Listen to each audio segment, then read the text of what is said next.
Hello, আমি অনির্বাণ ভট্টাচার্য। আর আজকে এসে গেছি 'রঘু ডাকাত' সিনেমার ট্রেলারটা নিয়ে কথা বলবো বলে। তো কেমন হলো এই 'রঘু ডাকাত' সিনেমার ট্রেলারটা? তো 'রঘু ডাকাত' সিনেমাটা নিয়ে ভীষণ একটা হাইপ হয়েছে। তো সেই হাইপ অনুযায়ী তোমার ট্রেলারটা হলো নাকি, এবং আমাদের সকলের যে এক্সপেকটেশন, সেই এক্সপেকটেশন ট্রেলারটা ফুলফিল করতে পারলো নাকি? তো সেই নিয়ে আলোচনা করব। তো চলুন ভিডিওটা ফার্স্ট অফ অল এখানে দেখানো হচ্ছে তোমার ট্রেলারটা শুরুতেই যে পুরো গ্রাম জ্বলছে।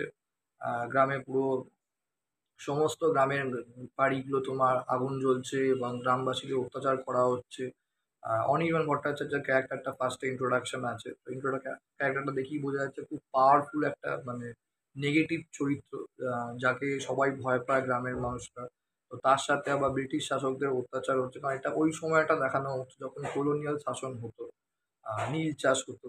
তো জোর জবরদস্তি করা হচ্ছে ব্রিটিশরা যে নীল চাষ করতেই হবে। তা না করলে তোমার মানে গ্রামের এই অত্যাচার আরো বাড়তে থাকবে এবং প্রাণেরও হুমকি দেওয়া হচ্ছে। আর ঠিক সেই সময় তারপর রঘু ডাকাতের অ্যাপিয়ারেন্স আসছে, মানে দেবের ক্যারেক্টার, দেবের।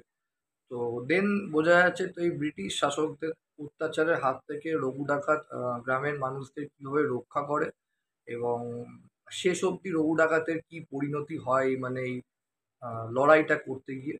তো সেটা নিয়েই গল্পটা হতে চলেছে, পরিষ্কার ব্যাপার। তো এইবার কিরকম হলো ট্রেলারটা? দেখুন, এই ট্রেলারটায় যেরকম কিছু পজিটিভ দিক আছে, সেরকম এই ট্রেলারটা কিছু নেগেটিভ দিকও আছে। অন্তত আমার পার্সোনালি লেগেছে। ফার্স্ট অফ অল ১ম পজিটিভ দিক যেটা ভালো লেগেছে, ট্রেলারটা যেভাবে শুরু হয় সেটা খুব ভালো। যেরকম একটা পুরো গ্রাম আগুন জ্বলছে, গ্রাম মানে গ্রামের মানুষদের অত্যাচারে শেষ হয়ে যাচ্ছে। ঠিক তারপরেই একটা আ সানসেট এর সামনে যখন দেব মানে ধোঁয়াটা নিয়ে আসছে, মানে বোঝা যাচ্ছে একটা নতুন সূর্যোদয় হতে চলেছে কারুর হাত ধরে। তো এটা একটা দারুণ ডিরেকশন আমি বলব। তো ডিরেকশন ভালো হবে আমি সিউর, কারণ যেহেতু ধ্রুব ব্যানার্জি এরকম হিস্টোরিক্যাল পিরিয়ডিক্যাল ড্রামা আগেও করেছে। তো সেই কারণে ধ্রুব ব্যানার্জির উপর আমার সেই ভরসাটা আছে। ধ্রুব ব্যানার্জি ভালো যথেষ্ট ডিরেকশন দেবে। তো সেটা ঠিক আছে। ভালো সিনেমাটোগ্রাফি হয়েছে। ভিএফএক্স খুব ভালো হয়েছে, যথেষ্ট ভালো হয়েছে বলব।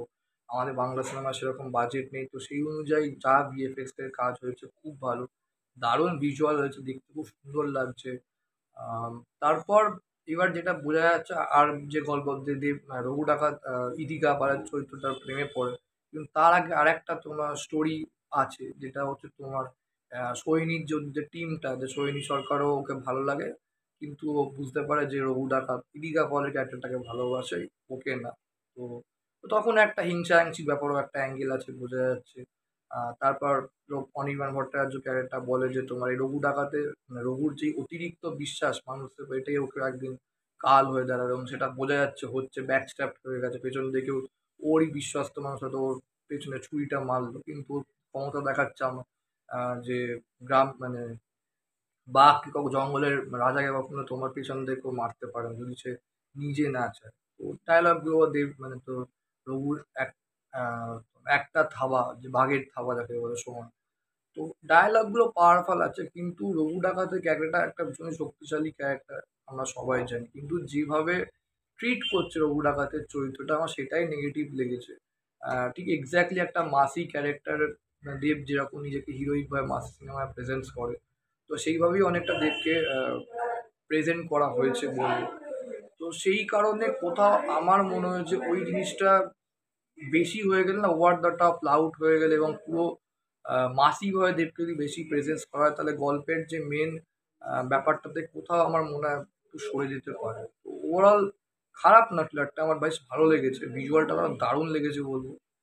ব্যাকগ্রাউন্ড মিউজিকটাও বেশ ভালো, কিন্তু এই দেবের মুখে যে ডায়লগ গুলো বসানো হয়েছে, বা দেবকে যেভাবে মানে ডায়লগ গুলো বলানো হয়েছে, বা দেবকে যেভাবে অ্যাকশন ডিজাইন গুলো যেভাবে সেট করা হয়েছে, তো সেগুলো দেখে ওই তখনকার হিস্টোরিক্যাল মানে মুভি সিনেমাটার মতন মনে হচ্ছে না। তো সেখানে আমার একটু ব্যাপারটা নেগেটিভ লাগছে। আমি জানি না, সিনেমাতে হয়তো অন্যরকম লাগতেও পারে। ট্রেলার তো সিনেমা ক্লিপিং দেখেই শুরু হয়। তো ওইটাই একটা নেগেটিভ লেগেছে। আমি ট্রিটমেন্টটা একদমই, তখন রঘু ডাকাতের চরিত্রটা রঘু ডাকাত ছিল সত্যি কথা, এটা আসল মানে ঘটনা।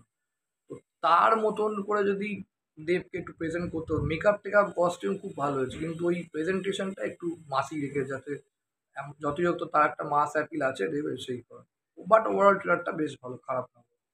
Thank you so much. ভিডিওটা ভালো লাইক করুন, কমেন্ট করুন, শেয়ার করুন, চ্যানেলটা অবশ্যই সাবস্ক্রাইব করে ফিউচার